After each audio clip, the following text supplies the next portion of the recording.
Shalom, it's Selfie Carats. Welcome over to my YouTube. We're going to be doing our thing. Check the description box for all informational personal readings and how to contact me, okay? So we're going to be talking about, it's the general reading for 2020 of January. But for now, we're going to be using our manifesting powers for 12:30, okay? 12:30 is our day, so just keep that in mind. 1, 2, 3, you'll be asking for your next steps. So Saturn is conjuncting Pluto. That's gonna be lasting. That started on the 2nd of December. Okay, so that's like the first. Okay, that's the first half of the December. Now we're at the second half, so we have to manifest a different perspective. I always use the numbers as a reference as well to know what I'm actually. You know, if you think about that, everything in science is on purpose. Okay, and if it's on purpose, then even the dates that they occur on is, you know, useful. You guys know how we do. All right, so that's in Pluto. So you guys know Pluto is your power. Saturn is your discipline. And that's in 21 degrees in Capricorn, okay? So that's from February 18th. So we have a nice stretch. So this is kind of like the midpoint that we're going to talk about and discuss. And then you're going to have another midpoint where that's going to be more prominent for you to address, especially when it comes into conjunct on Pluto, but that has already passed, okay?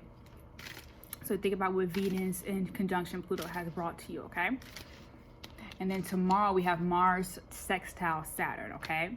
So we have something that's sextile that is going to be bringing you information on how to kind of cooperate with it, but also not create a resistance, okay? But it's also in Pluto, which is going to be happening January 1st. So these are the most current things in 2 days, okay? So the next 2 days, we have to consider what is going to be most focused. We see is action. We see that it's power, and power with our action, and power in our, you know, power in our behavior. All right, so I'm going to be pulling a 4 under 4 for your general. And these are going to include your next steps as well, okay? So we're going to start off with a clean slate. So anyone who needs to manifest something after the eclipse that isn't going to be, you know, shitted on or bomb guarded, we're going to have to make sure that stays, you know, pretty much relevant. And now we can create something that's going to be more foundational and tangible because we are seeking it within a action-oriented base, but also with a certain strong discipline. All right, so we have the 5 of Wands, okay? So that's in your emotional space. And when it's in your emotional space, you always have to think about if it's in reverse, it's going to be considerate, you know, solved, okay? So whenever you have like, okay, well, I was in a combative phase. So if you were asking like, are me and this person done arguing? Are me and this person finished, you know, having problems in this particular area emotionally, then you say yes, because it's in reverse, okay? So meaning it's not in a present space with you, okay? So that's good. You guys have overcome, you are choosing higher actions to, I guess, communicate with your partner with, or with yourself, or with your boss or colleagues or anybody in relations with, okay? And we have the spiritual 4 of Wands, okay? But that's in reverse. So we have the ask, okay, and spiritually, am I solid with this person, or just need to be an alteration? It's going to happen soon. But look at this. So tomorrow we're going to also have an ending of Sun and square Chiron, okay? So meaning that was already a disposition for you to be in that, you know, relationship with, because it wasn't healing you. It wasn't solving any, not necessarily materially, but it wasn't solving anything. So maybe you guys know you guys are not in a relationship spiritually, okay? That's not a spiritual partner. This is not someone you should take in a long-term space with you, and not because you are afraid of them, but just because it doesn't bring conducive or, you know, healing thing. It might, okay, let's just say this, it's going to trigger your toxicity more than it brings to your you know, healing, especially because it's going to take abuse to the ego. If you think about the sun, that's going to be that ego, that's going to be that, okay? So that's going to be ended, but it started in 24 degrees in Sagittarius, okay? And the Chiron starts in Aries, which is, again, the first house. It's going to take a bruise to that ego, okay? But we also have some, we'll go back to that in a moment. Okay, the next 2 days, another Sun in trine Uranus, okay? So again, you may have an opportunity to get some awareness or knowledge about what Uranus is trying to demonstrate to you as well, okay? That's kind of Uranus is more of like a friend, okay? So again, if it's cooperative to your friend circle, your social circle, how your friends see you, because that might be, you know, that might be very important to you to have a strong physical ability or tangible ability or of strength or pride with your friendships, okay? Meaning, did I make the right choice? And you will be looking for that validation. It's okay to say that you seek that validation with amongst the people, because these are people that are going to be taking you long further, okay? And then we have the physical.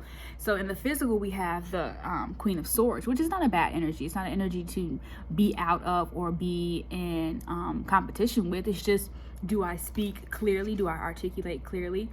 You guys can also go check out one of my, I don't know when you guys will go see this, but I have a lot of meditation on the Queen of Swords. Go check that content out, okay? But that's in your physical space. So physically, is this attacking you in a,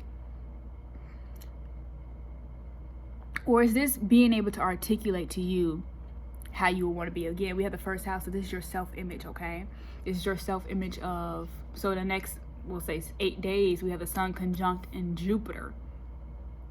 Again, like, that's your 7th house. You know what your 7th house is, okay? That is the expansion of who you see yourself as masculine, okay? Also, Jupiter is about power as well, and position and prestige. It is also the rule, the secrecy, okay? That's also Pluto as well. That's 8th house rule. But it's a different type of power, because what you hold inside is a power. The knowledge that you hold inside is a power, okay? So we have that in conjunct, but you have a couple of days to make peace with that, because it's 25 degrees in Sagittarius, which is, again, a high degree of knowledge, which you're going to be, it's going to be present to you, okay? Whether it's been said to you or not. And you're going to see it in your reality, okay? So then you have it in Capricorn, which is 3 degrees. So that's kind of like not super daddy-ish. It's not going to be like super like, but it also is going to be clear enough for you to know that a strong voice has said this, okay? So meaning you have to have come to yourself, have made a final decision with it, okay? And then we have the Knight of Chalices. I enjoy the Knight of Chalices. This is in a mental space. I enjoy the Knight of Chalices because it is also a, you know, it shows you the joy of bouncing towards your objectives or going towards your objectives, okay? Because again, we have Mars trine Chiron, which is also, again, another way to make peace with the sun that went in square Chiron, or Chiron. And that is going to be up to the 19th of January, going into Aquarius season, which we talked about the 11th house being a space that we use as, you know, kind of is this approved, you know, or do you guys approve? And not even all as we approve, but as a collective, is this approving? Okay, so it's 222 right now. Oh, I also love this. Jupiter's opposition North Node, okay?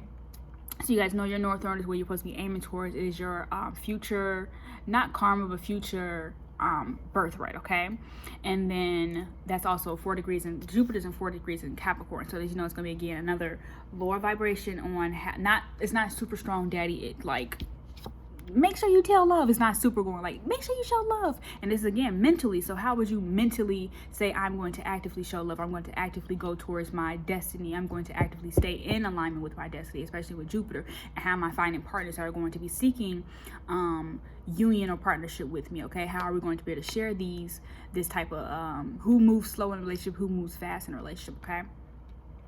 Who wants to be, is PDA a part of this? I also am getting that as well. All right, so that's up to the 19th, okay? So we're going to be doing a lot of healing emotionally. We're going to be doing a lot of conversation. There'll be a lot of spiritual conversations when it comes to how we're taking the words from our partners and applying it to our higher self, okay?